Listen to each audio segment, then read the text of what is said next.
C'est une chose établie par Dieu dans sa parole que l'homme naît aveugle.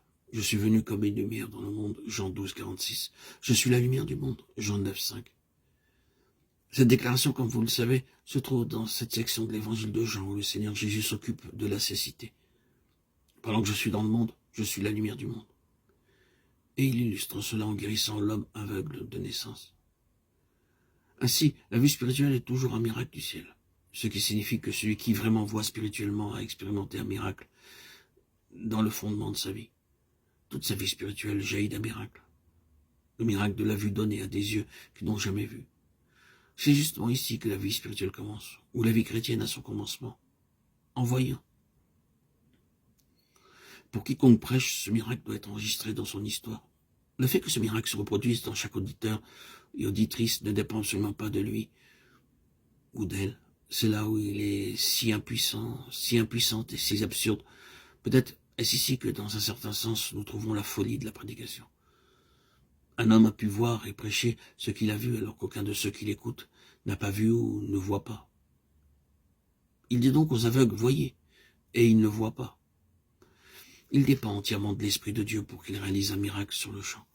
À moins que ce miracle se produise, sa prédication sera vaine quant à l'effet désiré.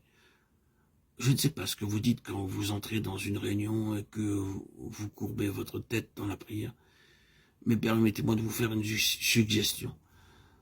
Celui qui va donner la prédication ou l'enseignement a pu recevoir son message comme fruit du miracle de l'illumination, mais vous pouvez tout manquer.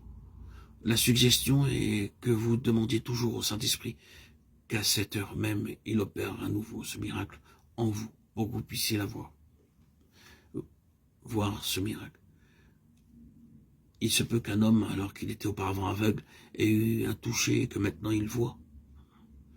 Mais il voit seulement un peu, autant en profondeur qu'en étendue. Il voit de manière imparfaite, il existe encore une certaine mesure de distorsion dans sa vision. Un autre toucher du ciel est nécessaire afin qu'il puisse voir toutes choses correctement, parfaitement. Mais ce n'est pas encore la fin, car ceux qui, dans cette mesure, voient les choses correctement, parfaitement, ont encore des possibilités venant de Dieu pour voir d'immenses étendues. Cependant, un esprit de sagesse et de révélation est toujours nécessaire pour que cela se réalise. Tout est du ciel, tout au long du chemin.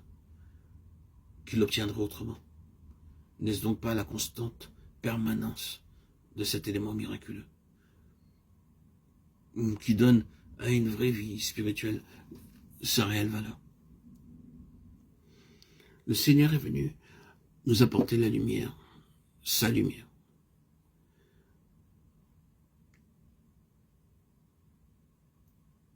Le Seigneur nous a guéris de la cécité.